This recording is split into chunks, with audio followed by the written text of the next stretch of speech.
This is the Fox 5 News Block.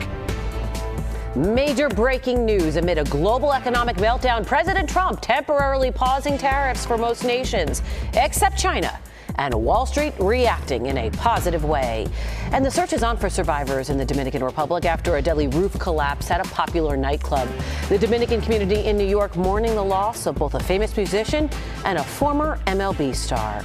And good afternoon, I'm Teresa Priolo. Welcome to the News Block. We're going to start outside. A live look right now where it is a cold day, but hey, at least we have the sun out. Let's look on the bright side. Audrey Puente joining us now. Hey, Audrey. That's true, Teresa. It could always be worse, for sure. We have plenty of sunshine out there. It looks nice outside your window, but it's still chilly out there. Temperatures will remain below normal for this time of year today. 47 is where we're at in Central Park, 46 in Islip, 42 out in East Hampton. Off to the north, we're at 45 in Poughkeepsie, upper 30s being found in Monticello. And these numbers are actually a little bit higher than they were at this time yesterday. Our winds have also slackened off just a bit. There is a bit of a breeze out there, and the winds have been pretty gusty at times. They're gusting roughly to about 20 miles per hour on average, and that will continue through the afternoon. They'll actually lighten up tonight, and we should have winds between 5 to 10 miles per hour. Not much is happening on the radar. We have plenty of blue skies out there. High pressure is keeping things pretty quiet across the Northeast. The exception is near the Great Lakes, where they're seeing some lake effect snow showers in areas north of Syracuse, traveling eastward here towards Albany. For the rest of the afternoon, though, we do expect plenty of sunshine. It'll stick with us till it sets tonight. And then tonight, we're going to have clouds start to creep into our skies. It'll be partly cloudy this evening, and that's the precursor of a system that will bring us showers late tomorrow night. And it's going to be a soggy finish to the week. I'll have all the details coming up. Teresa? All right, Audrey, thank you. Now to that breaking news. President Trump reversing course, putting a pause on tariffs for most nations.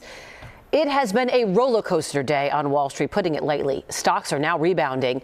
This morning, the market sank on fears of a global recession as President Trump's tariffs kicked in at midnight.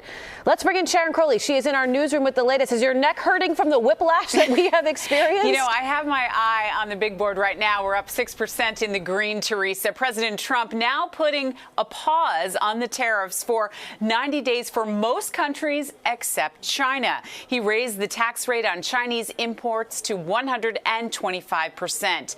Taking a look, as I said, at the market now, the Dow is up after a bumpy start. President Trump abruptly backing down on his tariffs for most nations for 90 days. Investors reacting positively to that news. However, that pause doesn't apply to China. On Truth Social, Trump posting that import tariffs on goods from China would surge to 125% effective immediately. Now, we heard from the Treasury Secretary Scott Bessent. He spoke with reporters, and he says that Trump was pausing the so-called reciprocal tariffs on most of the foreign countries, biggest trading partners here to the U.S., maintaining his 10% tariff, though, on nearly all global imports. Let's hear what he had to say. As I told everyone a week ago, they're in this very spot. Do not retaliate, and you will be rewarded.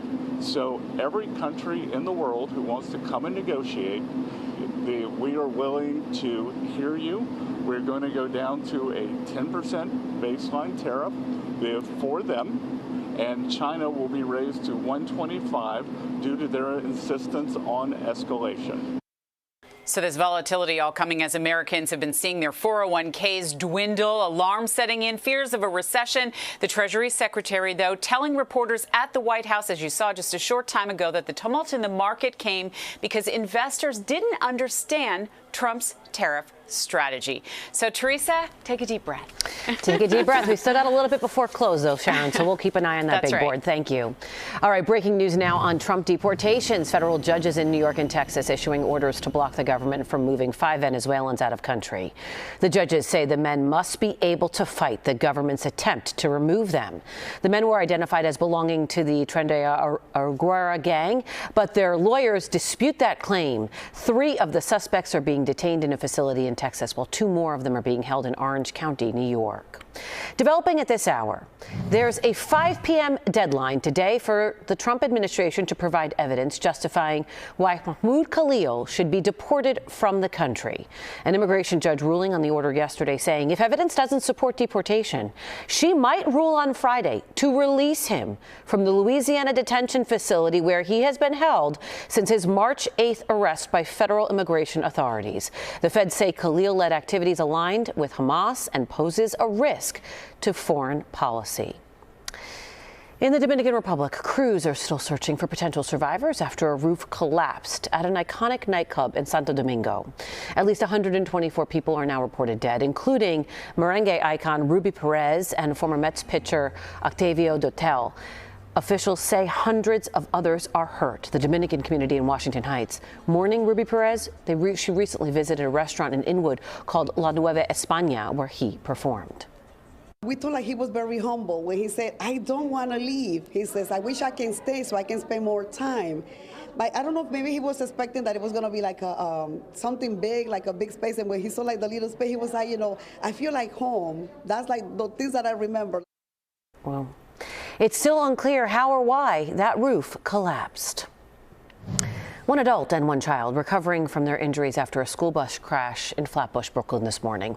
The school bus lost control and swerved onto the sidewalk at the intersection of Bedford Avenue and Farragut Road. Police say the two were hurt, but not seriously. All right, we'll be back right after this. Stay with us. It's on Friday. I'll be on the field. You're gonna be there? Is that the football guy? Can you give me a minute? Thanks. So, do you have any plans on Saturday? I was thinking Hey, is that the guy? Yeah, it's the guy. Oh, I found Mr. Squishy. Found her. Here, there, everywhere. Reliable internet where you need it most. Prices start at $30 per month when bundled. Go to spectrum.com to learn more. Welcome back to the News Block. I'm Teresa Priolo. App delivery workers are banding together to protest lost wages. The workers gathering in Elmhurst, Queens, taking part in a caravan, demanding an immediate fix to the NYC delivery worker minimum wage law. They say it's hurting their income. New York City app-based delivery workers won a $20 minimum wage last year through the city council. But the Justice for App Workers Coalition says delivery app workers have now spent months facing app lockouts, which has led to lower earnings. An update on the city's composting crackdown. Nearly 2,000 tickets were issued in the first week of this program. Sanitation Department says the added enforcement led property owners to increase the amount of organic waste they separated by 240%. Now a group of city council members says composting should be voluntary. They will be introducing legislation tomorrow to end composting enforcement. This isn't the time to be harming hardworking New Yorkers with a fine. We have at our disposal the ability to encourage people to engage in organic separation, and I think we'll see improvement over time. Our hope is never to write a single summons, right? We want to see everybody complying. But we know there are some people who think they're not serious about this. They don't really care about fighting the rats and helping the environment. Those people are wrong. The city's new rules on composting actually went into effect last October, but the city initially only gave written warnings to landlords who aren't doing it. 30,000 warnings were issued. As of April 1st, fines started being issued for violations beginning at $25. The emergency department at Mount Sinai Beth Israel is officially closed. It closed at 8 a.m. this morning. The 136-year-old hospital began closing its doors yesterday after a New York appeals court rejected a community group's bid to keep the facility open. A new Mount Sinai Urgent Care Center on East 14th Street opened last night. The facility is open 24/7, and it says its services will slowly expand for the surrounding community. Mount Sinai first announced its plans to shut down in 2023 after financial struggles and lawsuits. A new two-dimensional sushi restaurant in the East Village has been open for less than 2 weeks, and lines are already down the block. The owners say that they want customers to feel like they've walked into an anime book. And as Fox 5's Michelle Ross shows us, they've accomplished that. Stepping into this Japanese restaurant in the East Village is like walking into a 2D drawing. That's because the interior of Shirokuro was hand-drawn. I started designing on the paper, and then I started little drawing and like big wall, I use projector to measure it. Artist Miriam Yu is a part-time real estate broker and found the space and told her other partners about it who wanted to bring this concept to Manhattan after seeing it in Asia. We want people to just immerse themselves into like a Japanese comic book anime kind of feel and just like have this whole 2D sketch like just be all around them. The omakase spot lives up to its name, Shirokuro, which means white-black. Black trimming covers the white walls. And there's a hidden part to this restaurant, and it's actually a whole other restaurant. It's called Boca, and it serves up Korean fried chicken.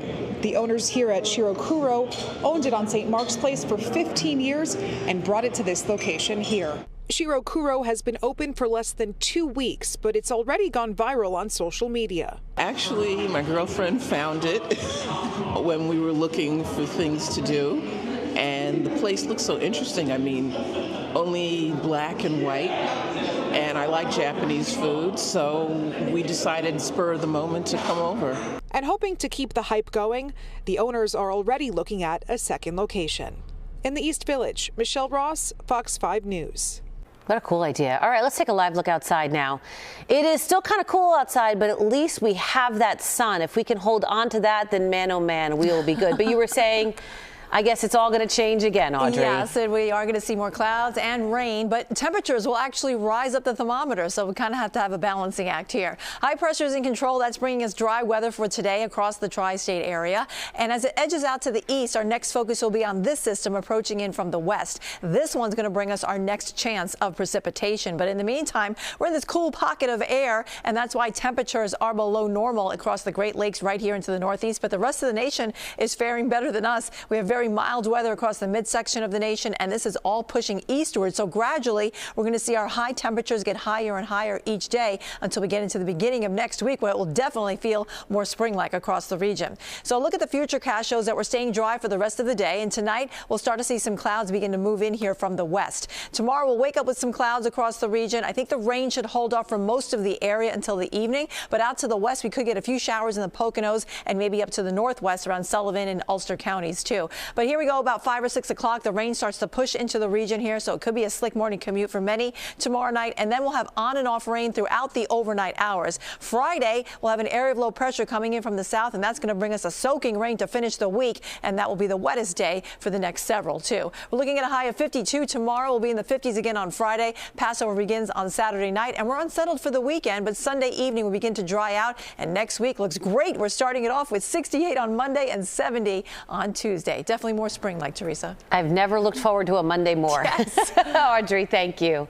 All right, NBA player LeBron James making history as the first professional athlete to have a Ken doll. Mattel's LeBron James Kenbassador doll, produced in partnership with the LeBron James Family Foundation. He worked with Barbie's team to personalize his outfit. The doll will be available on April 14th, and proceeds go to the Family Foundation, which support families in his hometown of Akron, Ohio. That's your news block. Have a great day. See you tomorrow.